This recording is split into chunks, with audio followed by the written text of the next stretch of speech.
Movie की कहानी के स्टार्ट में हमें एंडालुसिया स्पेन 1492 के बारे में बताया जाता है, जहां पर एप्पल ऑफ ईडन के लिए दो बहुत बड़ी एसोसिएशंस की फाइट चल रही थी। उनमें असासिन क्रीड और टेम्पलर्स के दरमियान में बरसों से फाइट चली आ रही थी। टेम्पलर्स का इसके बारे में ये मानना था कि इसमें इंसान की नाफरमानी सभी डिसोबीडियंस का बीज है। एप्पल ऑफ ईडन को जो भी पालेगा और इसकी सभी प्रॉब्लम्स को सॉल्व कर देगा और वही आदमी इंसानों की सोच पर काबू पा सकेगा। लेकिन यहाँ पर एप्पल ऑफ ईडन को हासिल करना इतना भी ज्यादा आसान नहीं था, क्योंकि एप्पल ऑफ ईडन की रखवाली कोई और नहीं बल्कि असासियंस कर रहे थे। और इसके बाद मूवी के स्टार्ट में हम एंशिएंट स्पेन में असासिन्स ब्रदरहुड को देखते हैं, जो वहाँ पर अपने नए मेंबर को एप्पल ऑफ ईडन की रखवाली के लिए कसम दिलवा रहे हैं। असासिन्स की लाइफ का मेन पर्पस यही था कि एप्पल ऑफ ईडन की हिफाजत करना। इसके लिए वो लोग अपनी जान की भी परवाह नहीं करेंगे। इसके बाद हम लोग 1986 में आते हैं, जहाँ पर हमें एक छोटा बच्चा दिखाया जाता है। जब ये कैल लिंच नाम का बच्चा जब अपने घर वापस जाता है, तो वो ये देखता है कि उसके फादर जोसेफ ने उसकी मदर को मार दिया है और उसके फादर अब अपने बेटे को वहाँ से भागने का बोलते हैं, क्योंकि यहाँ पर बहुत जल्दी टेम्पलर्स फाउंडेशन के गार्ड आने वाले थे।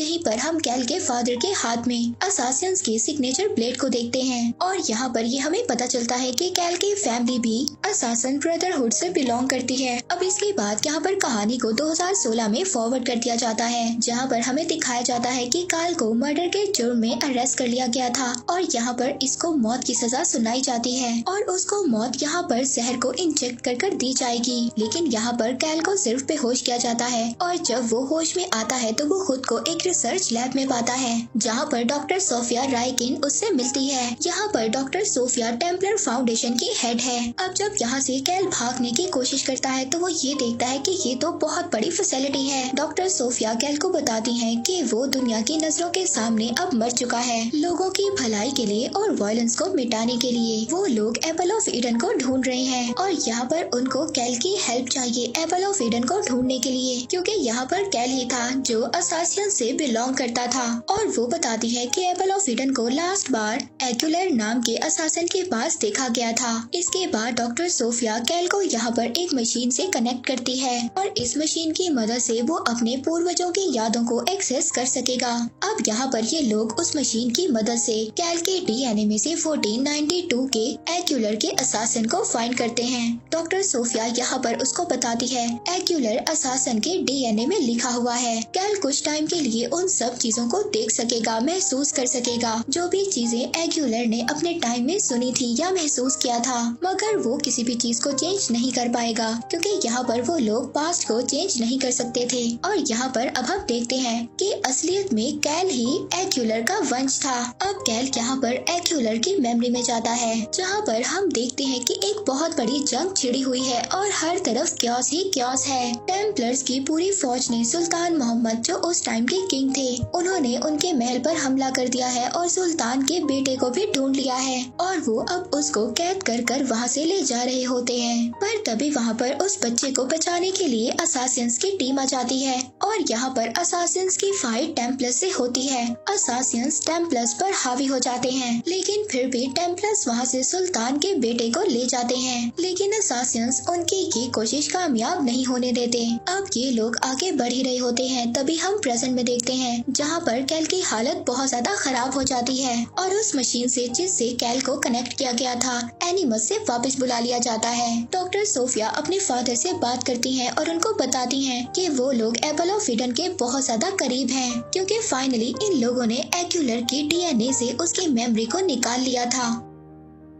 जब यहाँ पर डॉक्टर सोफिया के फादर एलन जब ये सुनते हैं तो वो बहुत ज्यादा खुश हो जाते हैं। अब यहाँ पर डॉक्टर सोफिया के फादर एक लेडी से मिलते हैं, जो कि टेम्पलर फाउंडेशन की हेड होती है। वो लेडी यहाँ पर डॉक्टर सोफिया के फादर एलन को एप्पल ऑफ ईडन के इतने ज्यादा करीब पहुँचने पर कांग्रेचुलेट करती है, लेकिन साथ ही साथ वो लेडी एलन को इस बात पर भी इन्फॉर्म करती है कि उन्हें जल्द ही एप्पल ऑफ ईडन को ढूंढना होगा, नहीं तो टेम्पलर एसोसिएशन के लोग इनकी इस रिसर्च को बंद करवा देंगे। वहीं पर दूसरी तरफ हम देखते हैं कैल अब फाइनली जाग गया था। डॉक्टर सोफिया उसके सेल में कैल से मिलने आई थी। कैल वहाँ पर डॉक्टर सोफिया को मारने की कोशिश करता है, मगर डॉक्टर सोफिया कैल को कन्विंस कर लेती हैं और उसको उसकी मरी हुई मदर फादर के बारे में याद करवाती हैं। यहाँ पर कैल डॉक्टर सोफिया से पूछता है कि तुम मेरे बारे में इतना सब कुछ कैसे जानती हो। यहाँ पर डॉक्टर सोफिया कैल को बताती है कि जब उसको अरेस्ट किया गया था तो उन लोगों ने उसके डीएनए को एक्यूलर से मैच किया था और यहाँ पर ये लोग कंफर्म हो गए थे कि एप्पल ऑफ ईडन तक इन लोगों को कैल ही पहुँचा सकता है। सोफिया यहाँ पर कैल को ये भी बताती है कि उसके फादर एक असासिन थे जिन्होंने उसकी मदर को मार दिया था और अगर किसी तरह कैल इन लोगों को एप्पल ऑफ ईडन तक पहुँचा दे तो ये लोग वायलेंस को ह्यूमैनिटी से पूरी तरह से मिटा देंगे, जिसके बाद ह्यूमंस फाइनली आराम से रह सकेंगे। अब कैल जब यहाँ पर सेल में घूम रहा होता है तो वहाँ पर वो अपने जैसे और भी लोगों को देखता है जो असासिन्स की फैमिली से ही बिलोंग करते थे। तो ये सभी लोग इसको बताते हैं कि वही इंसान है जो यहाँ पर एप्पल ऑफ ईडन का अकेला रखवाला है। तो अब इन सब लोगों को मिलकर एप्पल को गलत हाथों में जाने से रोकना होगा। इसके बाद हम देखते हैं डॉक्टर सोफिया के फादर कैल को दोबारा से एनिमस के जरिए पास्ट में भेजने का बोलते हैं। जैसे कि टेम्पलर फाउंडेशन की हेड ने इन लोगों को बताया था कि इनके पास ज्यादा टाइम नहीं है, मगर यहाँ पर डॉक्टर सोफिया ऐसा करने से अपने फादर को रोकती है क्योंकि कैल की बॉडी पर इस बात का बहुत ही बुरा असर पड़ सकता है। इवन कि ऐसा करने से वो मर भी सकता है, मगर यहाँ पर डॉक्टर सोफिया के फादर उसको ऐसा ही करने पर कहते हैं। अब कैल को जबरदस्ती उसके रूम से लाया जाता है और एनिमस के लिए तैयार किया जाता है। कैल की कंडीशन बिल्कुल भी ऐसी नहीं थी कि वो दोबारा से एनिमस के जरिए पास्ट में जा सके, लेकिन वो फिर भी अपने पास्ट से कनेक्ट हो जाता है। और यहाँ पर कैल के पास्ट में हमें दिखाया जाता है कि एक्यूलर और उसके एक साथी को टेम्पलर्स ने बंदी बना लिया है और अब इन दोनों को पूरे किंगडम के सामने जला दिया जाएगा। मगर ये लोग यहाँ पर भी हिम्मत नहीं हारते। टेम्पलर्स के गार्ड ने इन लोगों को मौत की सजा के लिए इस फंदे पर चढ़ा दिया था, लेकिन यहाँ पर एक्यूलर छूटने की कोशिश करता है और कामयाब भी हो जाता है और इसी के साथ साथ वो अपने साथी को भी छुड़वा लेता है। इनके लिए यहाँ से भागना इतना भी ज्यादा आसान नहीं था क्योंकि इनके आगे पीछे पूरी टेम्पलर्स की फौज पड़ गई थी, लेकिन जैसे तैसे कर कर ये लोग इस फौज से फाइट करते हैं और यहाँ से अपना पीछा छुड़ा लेते हैं और भाग जाते हैं। इसके बाद दोबारा से हमें प्रेजेंट में दिखाया जाता है कि कैल का कनेक्शन एनिमस से टूट जाता है और वो नीचे गिर जाता है। हम यहाँ पर देखते हैं कि कैल की कंडीशन बहुत ज्यादा बिगड़ रही थी और उसकी बॉडी भी पैरालाइज्ड होने वाली थी, पर ये पैरालिसिस टेम्पररी ही रहता है। यहाँ पर डॉक्टर सोफिया बहुत ही जल्दी कैल को क्योर कर लेती है। अब ये सब कुछ यहाँ पर कैल को बिल्कुल भी ठीक नहीं लग रहा था क्योंकि अगर ऐसा ही सब कुछ चलता रहा तो वो बहुत जल्दी मारा जाएगा। पर यहाँ पर डॉक्टर सोफिया कैल को समझाती है कि अगर वो अपनी पूरी पावर से एनिमस से कनेक्ट होकर अपने पास्ट में जाएगा तो उसको कुछ भी नहीं होगा।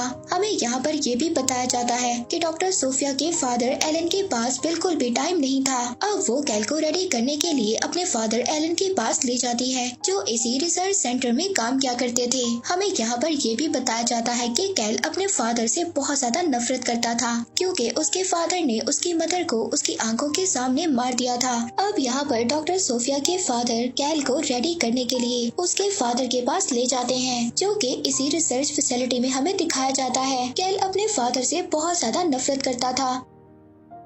अब कैल अपने फादर से मिलता है, उसके हाथों में एक ब्लेड रहती है। अब यहाँ पर वो अपने फादर को मारने ही वाला था, लेकिन वो रुक जाता है। उसके फादर कैल को बताते हैं कि उन्होंने उसकी मदर को इसलिए मारा था ताकि वो लोग उन सभी को टेम्पलर से बचा सके। वो कैल से कहते हैं कि अगर वो चाहता है तो बेशक मुझे मार दे, मगर दोबारा से उस मशीन से कनेक्ट ना हो जो तुम्हें पास्ट के बारे में बता सकती है, क्योंकि इससे टेम्पलर्स को एप्पल ऑफ ईडन की लोकेशन के बारे में पता चल जाएगा और इन लोगों की ब्रदरहुड तबाह हो जाएगी। मगर यहाँ पर कैल अपने फादर की बातों पर बिल्कुल भी बिलीव नहीं करता। अब वो अपनी मर्जी से एनिमस से कनेक्ट होकर अपने पास्ट में जाने का डिसाइड करता है ताकि वो टेम्पलर्स को एप्पल ऑफ ईडन की लोकेशन के बारे में बताकर असासियंस ब्रदरहुड को डिस्ट्रॉय कर सके। अब वो ये सब कहकर उस एनिमस मशीन से कनेक्ट होने जा ही रहा होता है, पर तभी वहाँ पर जो असासियंस के दूसरे मेंबर्स थे वो इस पर अटैक कर देते हैं ताकि कैल यहाँ पर मर जाए और एप्पल ऑफ ईडन ईडन एक राज ही रहे। पर तभी वहाँ पर टेम्पलर्स के गार्ड आ जाते हैं और कैल को बचा लेते हैं। मगर इसके बाद कैल दोबारा से एनिमस मशीन से कनेक्ट होकर दोबारा से अपने पास्ट में जाता है। वो देखता है कि टेम्पलर्स ने सुल्तान किंग के बेटे के बदले एपल ऑफ ईडन की डिमांड की थी और वो सुल्तान को ये बताते हैं अब कोई भी असासिन उसकी हिफाजत के लिए नहीं आएगा। पर अब सुल्तान वहाँ पर टेम्पलर्स को एपल ऑफ ईडन देने के लिए तैयार हो जाता है। पर तभी वहाँ पर एक्यूलर और उसके साथी आ जाते हैं। वो टेम्पलर्स के सभी साथियों को मारकर सुल्तान के पास आ जाते हैं। यहीं पर टेम्पलर्स का एक हेड और उसका वॉरियर भी रहता है। यहाँ पर इन सब की बहुत ही जबरदस्त फाइट होती है और यहाँ पर एक्यूलर के साथी इस फाइट में मारी जाती है। एक्यूलर यहाँ पर बहुत ज्यादा दुखी होता है क्योंकि वो उसे पसंद करता था। पर अब एक्यूलर यहाँ पर टेम्पलर्स के हेड का जो वॉरियर था उसको भी मार देता है और इसके बाद वो यहाँ से एपल ऑफ ईडन लेकर भाग जाता है। पर अब वो जैसे ही आगे जाता है तो वहाँ पर वो एक ब्रिज पर जब पहुँचता है तो वहाँ पर टेम्पलर्स की पूरी फौज थी जो उसको घेर लेती है। तो वो वहाँ पर उस ब्रिज से एक बहुत बड़ी छलांग लगा देता है। अब यहाँ पर एक्यूलर मिलिट्री ऑफ फोर्स तक पहुँच जाता है और वहाँ पर पहुंचकर वो एपल ऑफ ईडन एक आदमी को सौंप देता है और उसे इसकी हिफाजत करने का बोलता है। और यहाँ पर हमें ये बात पता चलती है कि वो आदमी कोई और नहीं बल्कि क्रिस्टोफर ऑफ कोलंबस है। और अभी जहाँ पर कोलंबस दफन है वहाँ पर इन लोगों को एपल ऑफ ईडन भी मिल जाएगा। यहाँ पर कैल एक और विजन देखता है जहाँ पर उसके पास बहुत सारे असासिन्स आते हैं और उससे बात करते हैं और उन्हीं में से एक लेडी कैल की मदर होती है। वो उसको एपल ऑफ ईडन की हिफाजत करने का बोलती है। अब क्योंकि ये लोग असासिन्स हैं और इनका काम ही यही था कि एपल ऑफ ईडन को प्रोटेक्ट करना। कैल यहाँ पर समझ आता है कि उसके फादर उससे सच बोल रहे थे और तभी यहाँ पर हम देखते हैं दूसरे असासिन्स भी ब्रेकआउट कर देते हैं। पर यहाँ पर फाउंडेशन के गार्ड्स एनिमस को पूरी तरह से सील कर देते हैं। अब सोफिया अपने फादर के साथ स्पेन रवाना होती है जहाँ पर से वो एपल ऑफ ईडन को हासिल कर लेती है। मगर कैल तभी इस बात को डिसाइड करता है कि वो ऐसा नहीं होने देगा